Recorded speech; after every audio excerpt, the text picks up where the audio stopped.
The ruins stretched endlessly across the crimson landscape of Zarian Prime, their obsidian spires reaching toward twin suns that cast eerie shadows through the skeletal remains of what had once been a magnificent civilization. Dr. Elena Vasquez adjusted her environmental suit's oxygen regulator and stepped carefully through the rubble, her boots crunching on crystalline debris that sparkled like crushed diamonds in the alien light. The archaeological team had been excavating this site for 3 months, uncovering artifacts that suggested a highly advanced species had lived here millennia ago. The Galactic Archaeological Council had designated this as a restricted zone, but Elena's team had special clearance to study the ruins. What they had found so far defied explanation, technology so sophisticated it made human achievements look primitive by comparison. Elena paused at the entrance to what appeared to be a massive underground chamber. Her scanner indicated the structure extended deep into the planet's crust, far deeper than any building should reasonably go. The walls were covered in intricate carvings that seemed to pulse with their own inner light, depicting scenes of winged creatures soaring through star-filled skies and engaging in what looked like cosmic battles. As she descended the ancient steps, her headlamp illuminated more carvings, these showing the same winged beings in peaceful pursuits, tending to gardens of impossible beauty, crafting items of incredible delicacy, and what appeared to be teaching smaller creatures. The artistry was breathtaking, each line carved with precision that would be impossible to achieve even with modern human technology. The air grew thicker as Elena went deeper, and her scanner detected trace amounts of an unknown atmospheric composition. Not dangerous, but definitely not natural to this dead world. Something was generating atmosphere down here, something that had been working for a very long time. At the bottom of the staircase, Elena found herself in a vast cavern that stretched beyond the reach of her lights. The walls were lined with what looked like alcoves, each one containing the fossilized remains of the winged creatures. They were enormous, some spanning nearly 20 feet from wingtip to wingtip. Their bone structure suggested they had been both powerful and graceful, built for both combat and flight, but it was the center of the chamber that made Elena's breath catch in her throat.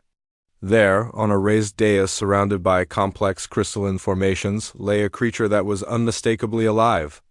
Its scales, though dulled with age, still held traces of deep emerald and gold. Its massive form rose and fell with the slow rhythm of breathing, and occasionally one of its great eyes would flutter, revealing pupils like pools of liquid starlight. Elena approached slowly, her scientific training warring with an instinctive fear of the massive being. This was clearly the same species as the fossilized remains, but somehow this one had survived. Its breathing was labored, and she could see that many of its scales had fallen away, revealing scarred and weathered hide beneath. Ancient wounds crisscrossed its body, and one of its great wings hung at an odd angle, clearly broken long ago and never properly healed. The creature's head was magnificent even in its weakened state. Horns swept back from its skull in graceful curves, and its muzzle was long and elegant, designed for both power and precision.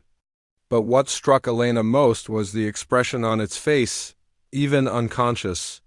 There was an unmistakable intelligence there, and something that looked almost like sadness. As Elena circled the dais, she noticed something else. The crystalline formations weren't decorative, they were technological.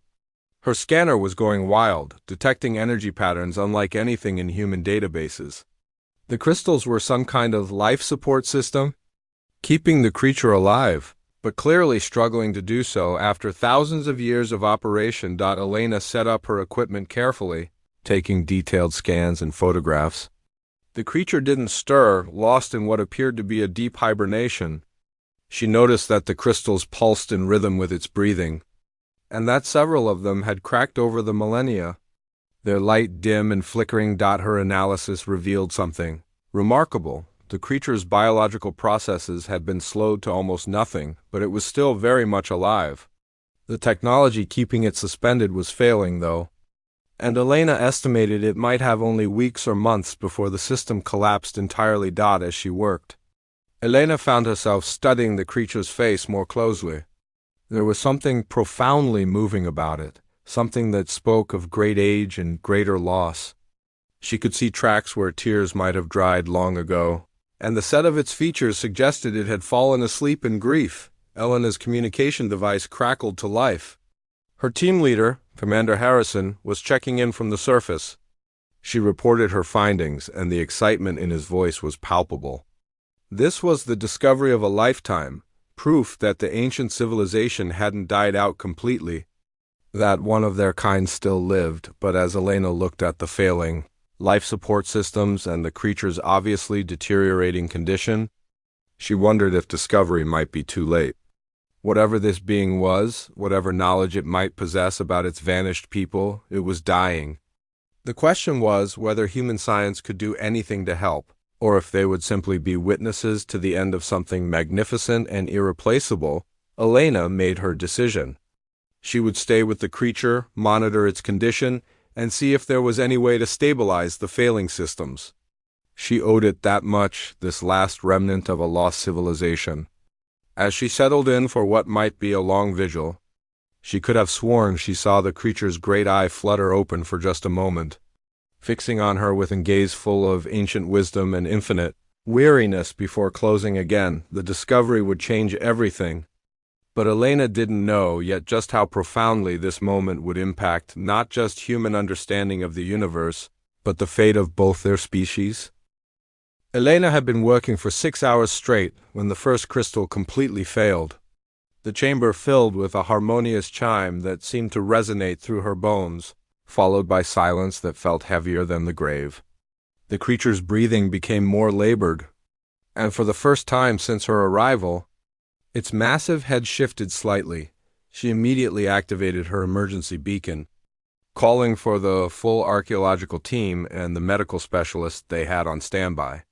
While waiting for them to arrive, Elena did something that went against all protocol. She approached the dais and placed her gloved hand on the creature's massive snout. The scales were warm to the touch, and she could feel the faint vibration of its breathing. The creature's eye opened slowly, revealing an iris that swirled with colors Elena had no names for. For a moment that seemed to stretch into eternity, human and dragon regarded each other across the vast gulf of species and time. There was recognition in that ancient gaze, and Elena felt a sudden, overwhelming sense of communication that transcended language. Then the eye closed again, and the creature's breathing became more irregular. Elena realized with growing horror that it was dying, and dying soon. The arrival of her team did little to change that assessment. Their portable medical scanners confirmed what Elena had suspected. The creature's biological systems were shutting down after millennia of artificial extension. Dr. Marcus Webb, the team's xenobiologist, was fascinated but pessimistic. The creature's physiology was unlike anything they had encountered. Its cellular structure was incredibly complex, and the failing crystal matrix had been providing it with some kind of energy that human science couldn't replicate with their current equipment. Commander Harrison was already making calls to Earth, requesting emergency assistance from the most advanced medical facilities humanity had to offer. But Elena knew that help was days away at best, and the creature might not have hours. As the team set up their equipment around the chamber, Elena noticed something they had missed.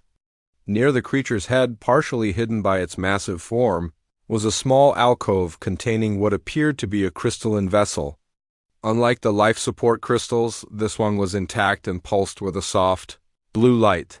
Elena carefully extracted the vessel, noting that it was warm and seemed to vibrate with its own energy. The crystal was beautifully crafted, covered in the same intricate carvings they had seen throughout the ruins. As she held it up to the light, she could see that it contained a liquid that seemed to move independently of gravity, flowing in impossible patterns within its crystalline prison.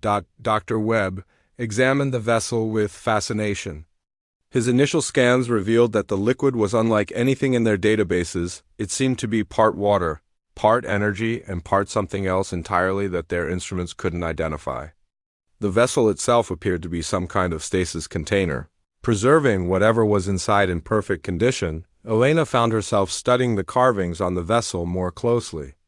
They seemed to tell a story, winged beings kneeling before a pool of starlight, filling vessels like this one, and then drinking from them in what appeared to be some kind of ceremony. The final carving showed the same beings transformed, their scales brighter, their wings larger, their eyes filled with cosmic fire. As Elena traced the carvings with her finger, the vessel suddenly grew warmer. The liquid inside began to glow more brightly, and she could have sworn she heard a sound like distant music. Dr. Webb's instruments went wild. Detecting energy patterns that spiked off their scales, the creature stirred again, more strongly this time. Its great head lifted slightly, and both eyes opened, fixing on the vessel in Elena's hands. For the first time, Elena heard it make a sound, a low, musical rumble that seemed to vibrate through the chamber's walls. The sound was unmistakably one of recognition and longing. Elena looked at the dying creature, then at the vessel in her hands, then at the carvings that clearly showed it being consumed. She didn't need to be a xenorchaeologist to understand what she was holding. This was some kind of sustenance, something that had once been vital to these beings' existence. The question was whether it was safe, whether it would help, or whether it had degraded over the millennia into something toxic. Dr. Webb was adamantly against taking any risks. They knew nothing about the liquid's composition or effects. It could be poison, it could be radioactive, it could be anything. Protocol demanded they wait for proper analysis, for safety checks, for approval from a dozen different committees, but Elena could see the light fading from the creature's eyes. She could hear its breathing becoming more and more labored. Whatever the liquid was, it represented hope, perhaps the only hope this magnificent being had. The creature made the sound again, softer this time, and Elena realized it was trying to communicate. Its gaze moved from the vessel to her face and back again, and in that ancient stare she saw not just recognition but pleading. It knew what she held, knew what it could mean, and was asking for help, in the only way it could. Elena made her decision. Despite the protests of her team, despite every protocol and safety regulation she had ever learned, she approached the creature's massive head. Its eyes followed her movements, growing brighter as she drew closer with the vessel. The crystal container felt almost alive in her hands now, warm and pulsing with energy that seemed to respond to the creature's presence. The liquid inside moved faster, creating patterns that reminded Elena of stellar formations, of nebulae, of the birth and death of stars. She knelt beside the creature's great head, and it shifted slightly to accommodate her, moving with careful gentleness despite its enormous size. Up close, Elena could see the intelligence in its eyes clearly, and something else, gratitude, hope, and a profound weariness that spoke of ages spent in solitary suffering.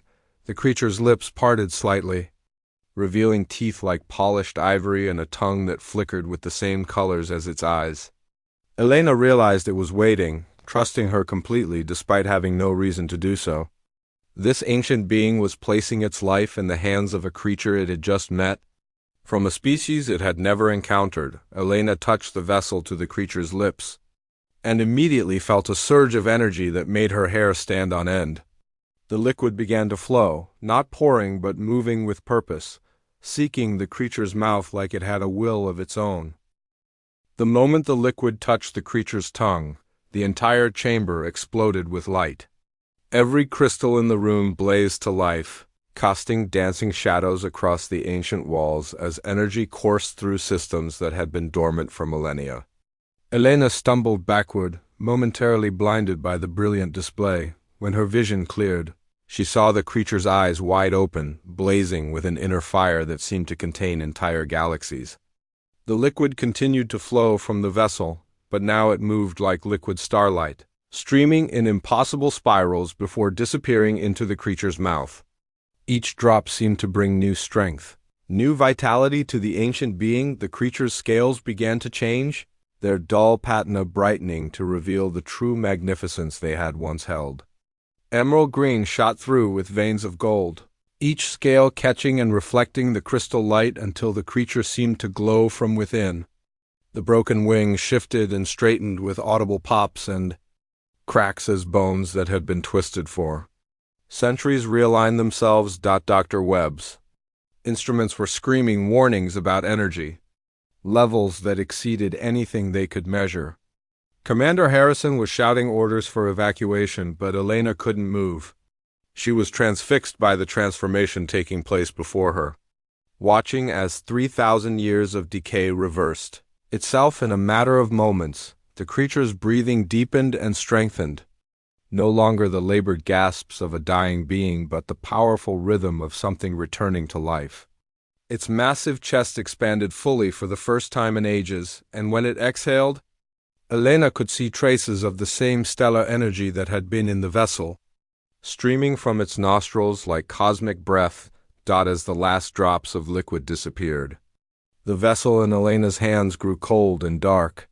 The ancient artifact had fulfilled its purpose, giving up its precious contents to sustain the life it had been crafted to preserve.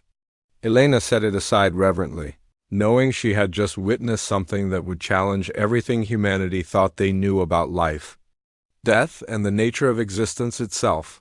The creature slowly raised its magnificent head, neck muscles that hadn't moved properly in millennia responding with fluid grace. It looked down at Elena with eyes that now burned with an intelligence so vast and ancient that she felt like an insect in comparison. But there was no hostility in that gaze, only wonder, gratitude, and something that might have been joy. When the creature spoke, its voice resonated through the chamber like the song of distant stars. The words were in no language Elena recognized, yet somehow she understood their meaning with perfect clarity. The creature was thanking her, but the gratitude was far deeper than simple words could convey. It was recognition of a debt that could never be repaid, acknowledgement of compassion shown to a stranger in desperate need. Elena found her own voice, though it came out as barely more than a whisper. "You're welcome," she said, and somehow knew that the creature understood her just as clearly as she had understood it. There was some kind of connection between them now, forged in that moment when she had chosen to trust and help rather than follow protocol and safety. The creature began to move, testing limbs that had been still for so long. Each movement was careful and deliberate, like a musician tuning an instrument after years of silence. The broken wing flexed experimentally, and Elena could see that whatever the liquid had been, it had done more than just restore strength. It had healed wounds that should have been permanent, reversed damage that should have been irreversible. Dr. Webb was frantically trying to get readings on the creature's life signs, but his equipment was having trouble processing the data. The creature's biology no longer made sense according to human understanding. Its cellular activity was off the charts, its energy output was beyond measurement, and yet it remained perfectly stable and in control. Elena watched as the creature slowly rose to its feet, unfolding to its full magnificent height. Standing, it was even more impressive than she had imagined. Its head nearly touched the chamber's ceiling, and its wingspan, when fully extended, stretched from wall to wall. This was a being built for soaring through the void between stars, for dancing with cosmic forces that humans could barely comprehend. But despite its awesome power, the creature moved with careful gentleness around the tiny humans in its chamber. It seemed acutely aware of their fragility, taking great care not to accidentally harm them as it tested its restored mobility. There was a dignity to its movements that spoke of nobility and ancient wisdom. Elena noticed that the creature kept looking at her specifically, its stellar gaze returning to her again and again as it explored its reborn capabilities. She realized that in its mind she was no longer just a random human who had stumbled upon its resting place. She was the one who had made the choice to save it, who had risked everything to offer aid to a dying stranger. In the creature's value system that created a bond that transcended species, the creature settled back down, folding its great wings against its sides, and regarded Elena with what she could only interpret as curiosity. It tilted its massive head, studying her with the same intensity she had used to study it. Elena had the strange sensation that it was reading her somehow, learning about her not just through observation, but through some deeper method of understanding. When the creature spoke again, Elena felt the words in her mind rather than hearing them with her ears. The creature was introducing itself, sharing its name in a way that conveyed not just sounds but meaning, history, and identity. The name was Vorthek, which somehow Elena understood to mean guardian of the deep stars and keeper of lost wisdom. And the last of the Skyborn. All at once, Elena introduced herself in return, speaking aloud since she didn't know how to project thoughts. Vorthek listened with obvious interest, and she could feel its amusement at the comparative simplicity of human names. To Vorthek, a name was a story, a destiny, a fundamental truth about the being who bore it. Elena's name, by comparison, was like a single note compared to a symphony, but Vorthek didn't seem to find this deficiency offensive or amusing in a cruel way. If anything, Elena sensed a kind of gentle affection, the way an adult might feel toward a child who was just beginning to understand the complexity of the world. Humanity was young, it seemed to be saying, but youth had its own value and potential. The other team members were recovering from their shock, setting up new equipment and trying to process what they had witnessed.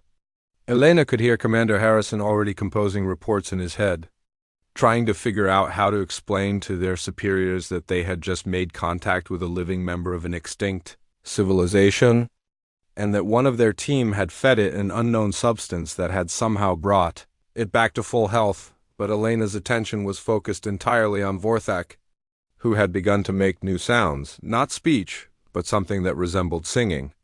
The melody was hauntingly beautiful, filling the chamber with harmonies that seemed to resonate in her bones and soul.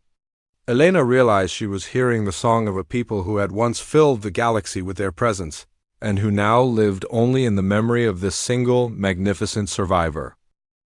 Vorthek's song continued for what felt like hours, each note carrying with it images that flickered through Elena's mind like half-remembered dreams. She saw worlds of impossible beauty, where crystal spires reached toward star-filled skies, and beings like Vorthek soared between them in great flocks that darkened the suns. She witnessed civilizations that spanned entire galaxies, connected by the flight paths of the Skyborn as they carried knowledge, art, and wisdom from system to system. The images were overwhelming in their scope and beauty. Elena saw Vorthek's people not as conquerors but as gardeners of the cosmos, nurturing younger species, protecting developing civilizations from cosmic threats, and sharing the accumulated wisdom of eons. They have been teachers, guides, and guardians to countless worlds, including many that still existed in the present day, but the song grew darker as it progressed, and Elena began to see the tragedy that had befallen Vorthek's people. A great enemy had emerged from the space between galaxies, beings of pure entropy and destruction who consumed life itself. The war that followed had raged across the known universe, with the Skyborn fighting desperately to protect the civilizations they had helped nurture. Elena watched in horror as world after world fell to the cosmic destroyers. The Skyborn fought valiantly, their mastery of stellar energy and space itself giving them incredible power, but they were vastly outnumbered. For every enemy they destroyed, a dozen more emerged from the void. The war was hopeless from the beginning, but the Skyborn fought anyway because they would not abandon those under their protection. In the end, the remaining Skyborn made a terrible choice. They gathered their surviving people and performed a ritual that Elena could barely comprehend, pouring their life essence into a great working of power that drove the cosmic destroyers back into the void and sealed the pathways they had used to enter this reality. The cost was the extinction of their entire species, all except for a few who had been placed in stasis to preserve their knowledge and ensure their sacrifice would not be forgotten. Vorthek's song ended on a note of profound sadness, and Elena found tears streaming down her face inside her helmet. She had just witnessed the death of a civilization that had spent millions of years protecting and nurturing life throughout the galaxy, and she understood now why Vorthek had been sleeping so long. He was the last guardian of that legacy, the final keeper of knowledge that had taken eons to accumulate. But as the echoes of the song faded, Elena felt something else in Vorthek's mental presence: hope. The ancient dragon was looking at her not with despair but with growing excitement. Through their connection, Elena began to understand why. Humanity represented something Vorthek had never expected to see again. A young species that had the potential to grow beyond its origins, to become something more than what it was. Vorthak shared more images, but these were of humanity's future rather than his people's past. Elena saw human settlements spreading across the galaxy, not as conquerors but as explorers and friends to other species. She saw humans working alongside alien civilizations, sharing knowledge and resources, building something new and beautiful from the ashes of what had been lost. But most importantly, Elena saw humans learning from Vorthak's wisdom, taking up the mantle that his people had carried for so long. They would become the new guardians of the galaxy, the protectors of young civilizations, the teachers and guides that was so desperately needed in a universe still healing from ancient wounds. Elena felt the weight of that vision, the enormous responsibility it implied. Humanity was barely capable of taking care of its own world, let alone an entire galaxy. But Vorthak's confidence was infectious, and through their mental link Elena began to see the qualities in humanity that had impressed the ancient dragon.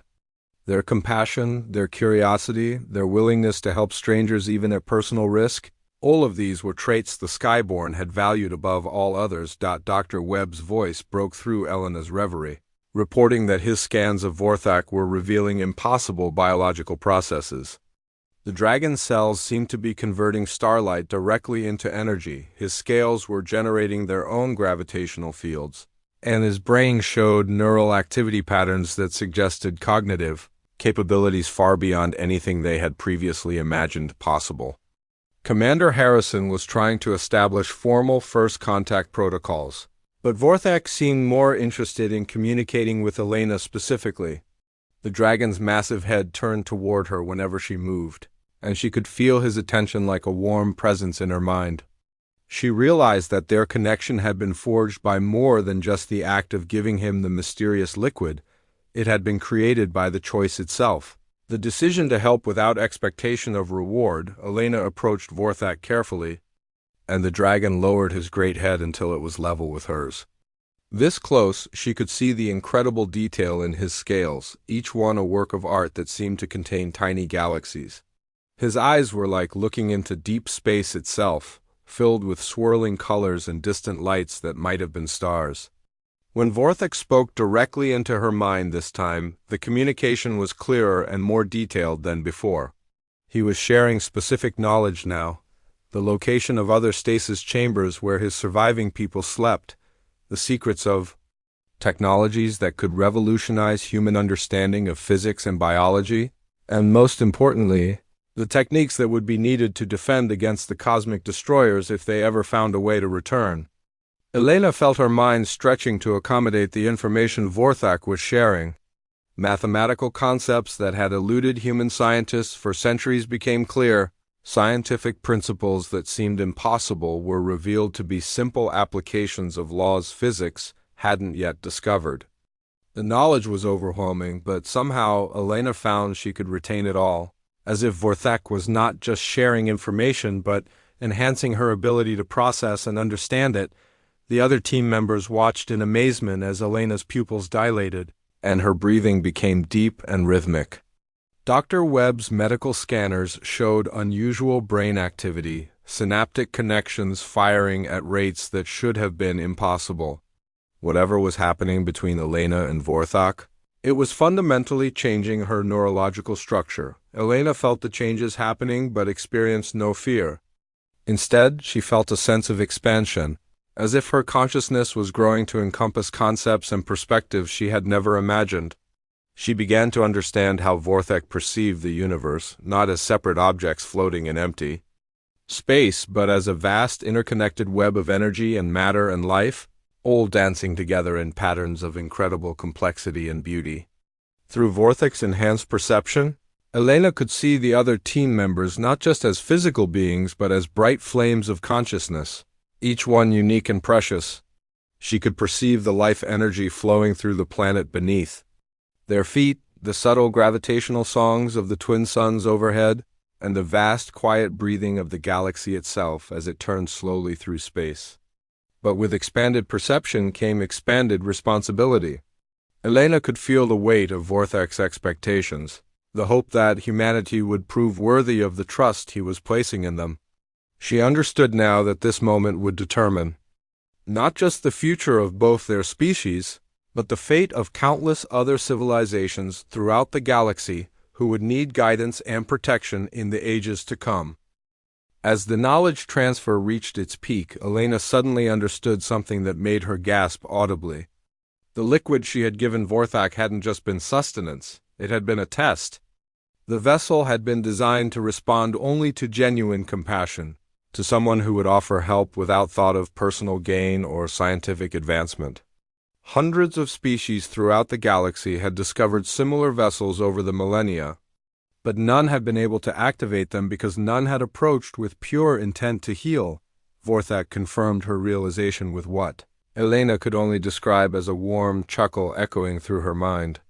Humanity had passed a test that countless other civilizations had failed, proving themselves worthy of the trust and knowledge that the Skyborn had preserved.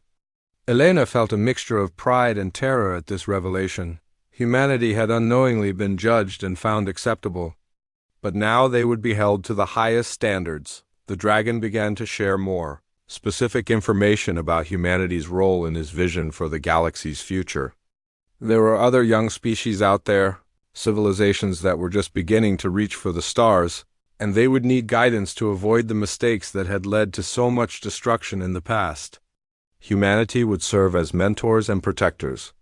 But they would not be alone in this task. Vorthak revealed that scattered throughout the galaxy were other survivors of various ancient civilizations, beings who had hidden themselves away when their peoples fell to war, plague, or cosmic disaster.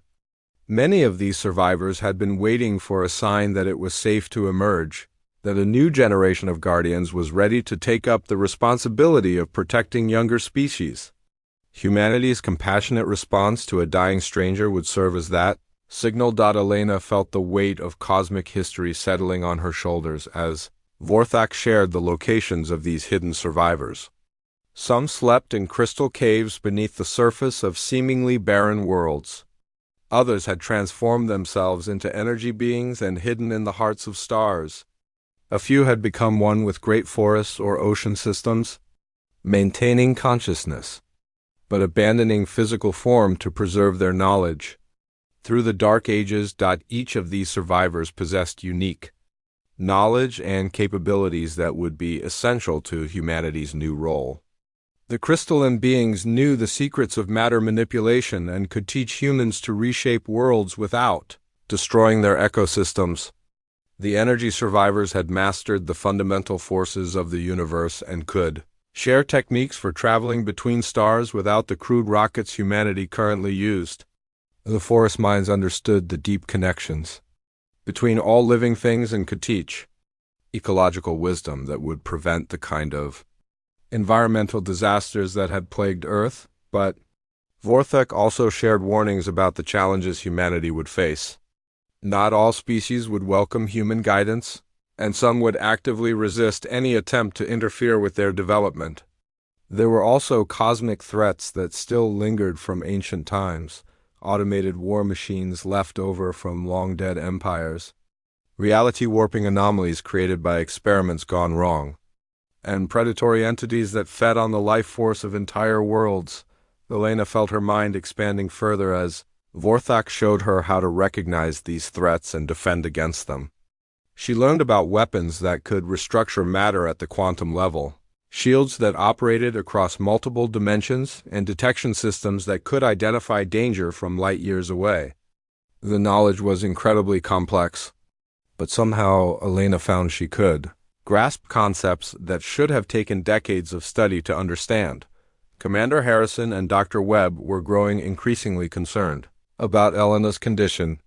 Her vital signs were stable, but her brain activity showed patterns unlike anything in medical literature. When they tried to approach, however, Vorthak fixed them with a stern gaze that clearly communicated they should not interfere. Whatever was happening between the dragon and Elena was too important to interrupt. Elena could sense her teammates' worry, but she also felt Vorthak's assurance that she was in no danger.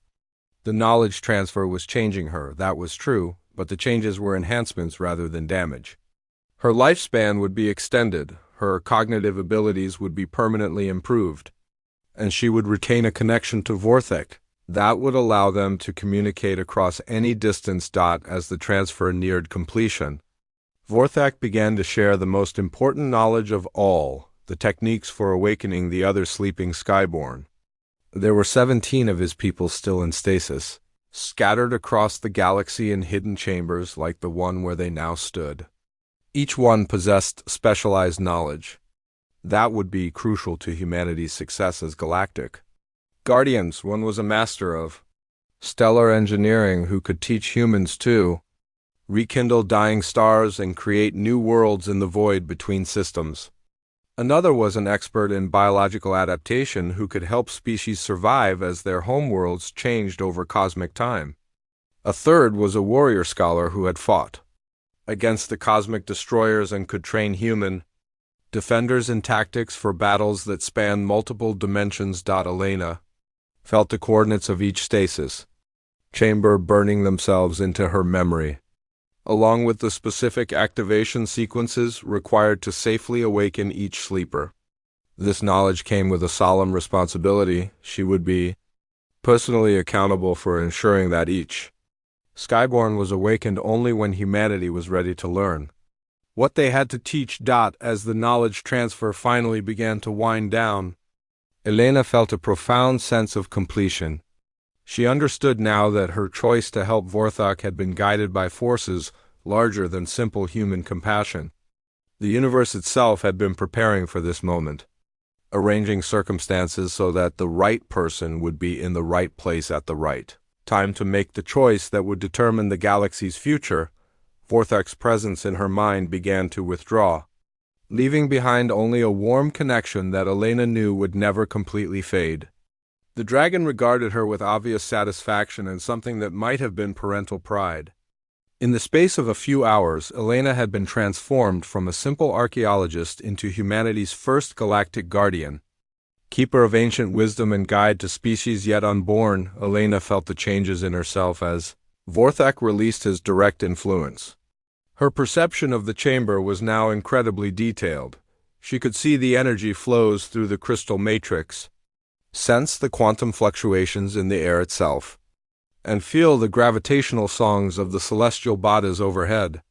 Her mind processed information at speeds that would have been impossible before, and she found she could recall every detail of the knowledge Vorthak had shared with perfect clarity. But perhaps most importantly, Elena felt a sense of purpose unlike anything she had ever experienced. She understood her role in the cosmic order now, and while the responsibility was enormous, she felt ready to accept it. Humanity would need time to grow into their new role, but with proper guidance and the wisdom of the ancient survivors, they could become worthy successors to the Skyborn legacy. Vorthak rose to his full height once more, stretching wings that now gleamed with renewed vitality.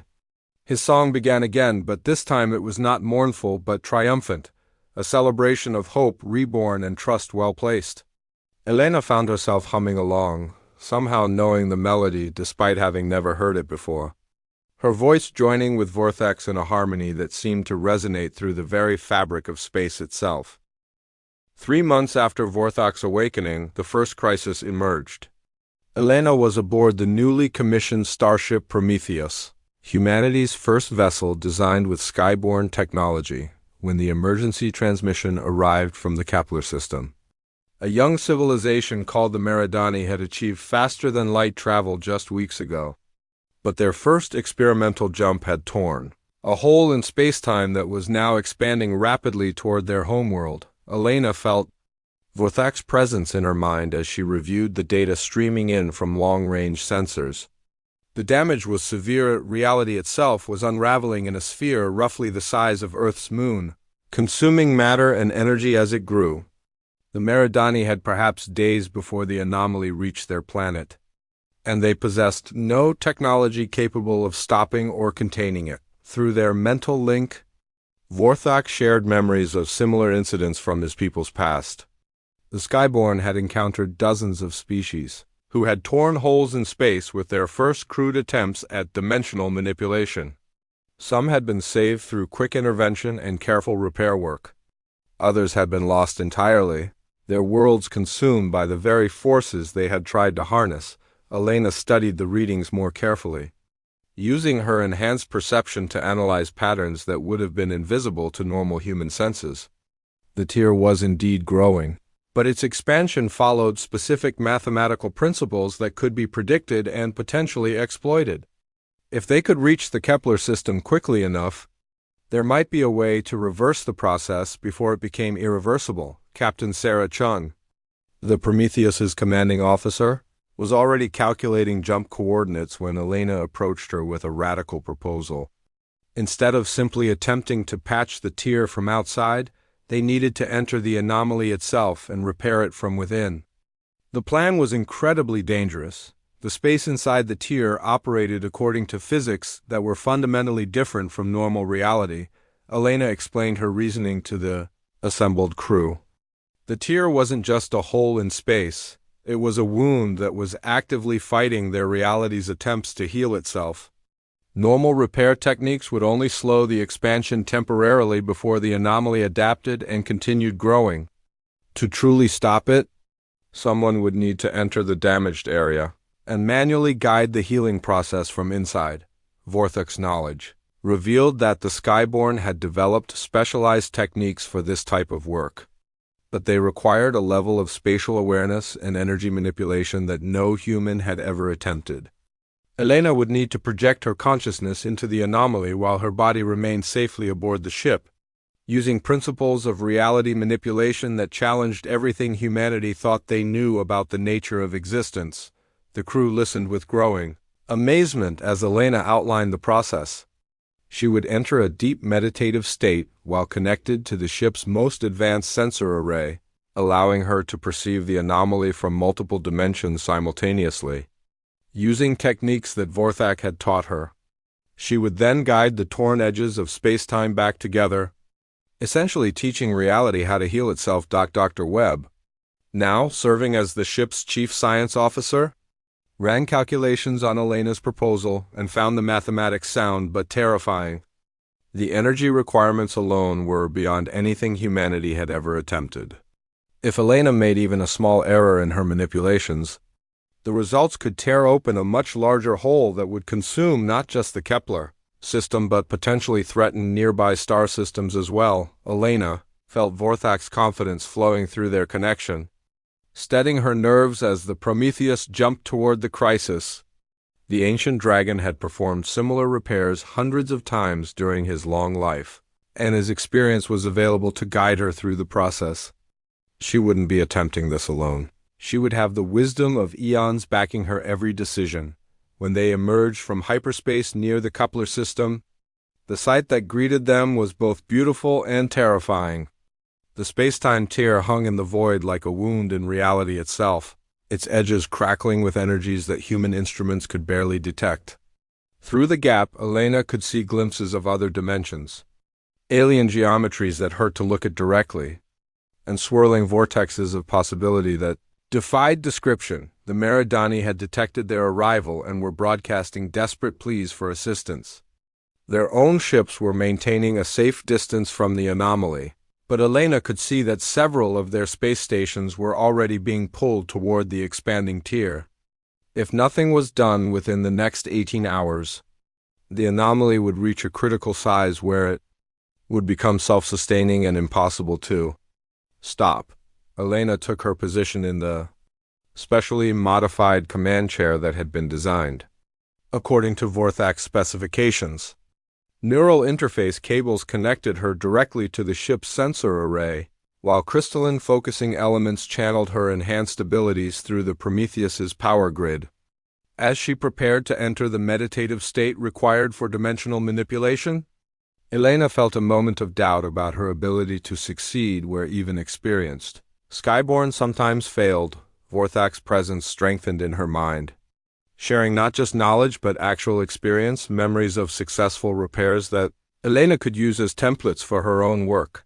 She felt the ancient dragon's confidence in her abilities, his certainty that humanity's unique perspective and natural adaptability would allow her to find solutions that his own people might have missed. Elena closed her eyes and let her consciousness expand beyond her physical form. Immediately, her perception shifted to encompass the anomaly from angles that existed outside normal space.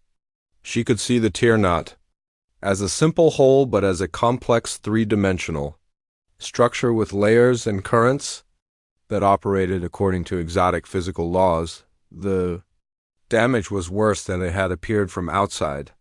The initial tear had created secondary fractures that spread through multiple dimensional layers, weakening the boundaries between different aspects of reality. Elena could see areas where the normal flow of time was disrupted, pockets where gravity operated in reverse, and zones where the fundamental constants of physics fluctuated randomly, working carefully under Vorthak's guidance. Elena began to trace the patterns of damage back to their source. The Meridani's experimental drive had not just torn space, but had created a resonance cascade that was actively preventing natural healing. Before she could repair the main tear, she would need to dampen these resonances and restore normal physics to the affected areas. Elena extended her consciousness into the anomaly itself, feeling the alien geometries pressing against her mind like cold fire. The experience was overwhelming. She was simultaneously in dozens of different dimensional layers, each one operating according to its own version of physical law. Only her enhanced cognitive abilities and Vorthak's steady guidance kept her from becoming lost in the maze of twisted spacetime. Slowly and methodically, Elena began the delicate work of reality repair. She coaxed the twisted dimensions back into alignment, smoothed the turbulent energy flows that were feeding the anomaly's growth, and gradually convinced the universe to remember how space was supposed to behave in this region. Each adjustment required incredible precision. Too little force and the changes wouldn't take hold. Too much, and she risked creating new fractures that would make the situation even worse. The repair work took 14 hours of constant concentration, with Elena's consciousness stretched across multiple dimensions while her body remained motionless in the command chair. Dr. Webb monitored her vital signs closely, watching in amazement as her brain activity showed patterns that resembled quantum interference more than normal neural function. Captain Chen maintained the Prometheus's position at the edge of the anomaly, ready to retrieve if Elena's manipulations created unexpected dangers. Elena felt each small victory as reality gradually remembered its proper shape. The secondary fractures were the first to heal, snapping back into alignment with sounds like cosmic thunder that reverberated through dimensions humanity had no names for. The disrupted time flows smoothed out next, returning to their normal steady progression and allowing cause and effect to reassert their proper relationship. The most difficult part was convincing the main tear to close. The original wound had developed a kind of consciousness of its own, actively resisting Elena's attempts to seal it. Through Vorthak's memories, she learned that this was not uncommon. Large spacetime tears sometimes achieved a form of self-awareness that made them fight. For their own survival, Elena found herself engaged in a strange kind of negotiation with the anomaly, communicating through mathematics and energy patterns rather than words. She had to convince the tear that its existence was ultimately unsustainable, that it would eventually consume itself along with everything else in the region. The process was exhausting, requiring her to maintain complex logical arguments while simultaneously performing delicate reality manipulations. Finally, after what felt like an eternity, Elena felt the anomaly's resistance begin to weaken. The tear had accepted her arguments and was now cooperating with the healing process. Working together, Elena and the wounded spacetime gradually guided the edges of the whole back together, sealing the wound with forces that would ensure it never reopened. When Elena finally withdrew her consciousness from the anomaly, she found herself back in the command chair aboard the Prometheus, surrounded by her concerned teammates. The space where the tear had existed was now filled with normal vacuum, showing no trace of the cosmic wound that had threatened an entire star system. The Meridani were already broadcasting messages of gratitude and amazement, their instruments confirming that the crisis had passed. Elena felt Vorthak's satisfaction flowing through their mental link, along with something that might have been pride. Her first major test as a galactic guardian had been successful, proving that humanity could indeed fill the role the Skyborn had envisioned for them. But Elena knew this was just the beginning. Across the galaxy, other young civilizations were making similar mistakes, and humanity would need to be ready to help them all over the following years. Elena's success at Kepler became the template for humanity's new role in galactic affairs. The Prometheus was joined by other ships incorporating Skyborn technology, each one crewed by humans who had undergone their own knowledge transfers with awakened survivors from various ancient civilizations. Earth became a center of learning and cooperation, where representatives from dozens of species came to study and share wisdom. Elena herself became something of a legend among the younger civilizations, known as the Guardian who had saved the Meridani and proven that humanity could be trusted with cosmic responsibilities. She continued her work for decades, traveling from system to prevent disasters, mediate disputes, and guide developing species away from the pitfalls that had claimed so many civilizations in the past. Vorthak emerged from his hidden chamber to establish a new home on Earth, working directly with human scientists and philosophers to create institutions that would preserve and share the accumulated wisdom of the ages. Other Skyborn were gradually awakened as humanity proved itself ready for their knowledge, each one bringing unique insights that advanced human understanding by centuries. The crystal spires of New Geneva rose toward the sky, their design incorporating both human architecture and Skyborn aesthetics in a harmony that symbolized the new partnership between species. Within these towers, schools were established where young beings from across the galaxy could learn together, sharing perspectives and building friendships that would shape the future of galactic civilization. Elena often returned to the chamber where she had first met Vorthak, now transformed into a shrine dedicated to the memory of all the ancient civilizations that had sacrificed themselves to protect younger species. The crystalline vessel that had started everything sat in a place of honor, no longer glowing but still beautiful, a reminder of the power of compassion to change the course of history. As Elena aged, she found that her enhanced abilities continued to grow stronger rather than weaker. The knowledge transfer with Vorthak had fundamentally changed her biology, extending her lifespan far beyond normal human limits and ensuring that her wisdom would be available to guide future generations. She became the first in a new line of human guardians, each one trained in the ancient ways but bringing their own unique, human perspective to the challenges of cosmic stewardship. The galaxy began to change under humanity's gentle guidance. War became rarer as species learned to resolve their differences through dialogue rather than violence. Environmental disasters decreased as civilizations learned to live in harmony with their worlds. Scientific advancement accelerated as knowledge was shared freely rather than hoarded by individual species. Elena watched these changes with deep satisfaction, knowing that the dying dragon she had helped so long ago would beast with what humanity had accomplished. The Skyborn legacy was not just preserved but enhanced, adapted to new circumstances and new challenges by beings who understood that true strength came from compassion rather than conquest. In quiet moments, Elena would still feel Vorthak's presence in her mind, no longer urgent with crisis but warm with contentment. Together, they had created something neither species could have achieved alone, a new model of galactic civilization based on cooperation, wisdom, and the revolutionary idea that helping strangers was not just morally right but practical necessity for survival in a universe full of wonders and dangers. The story that began with a dying dragon and a compassionate human had become the foundation of a new golden age, proof that even in the vastness of space, a single act of kindness could reshape the destiny of billions.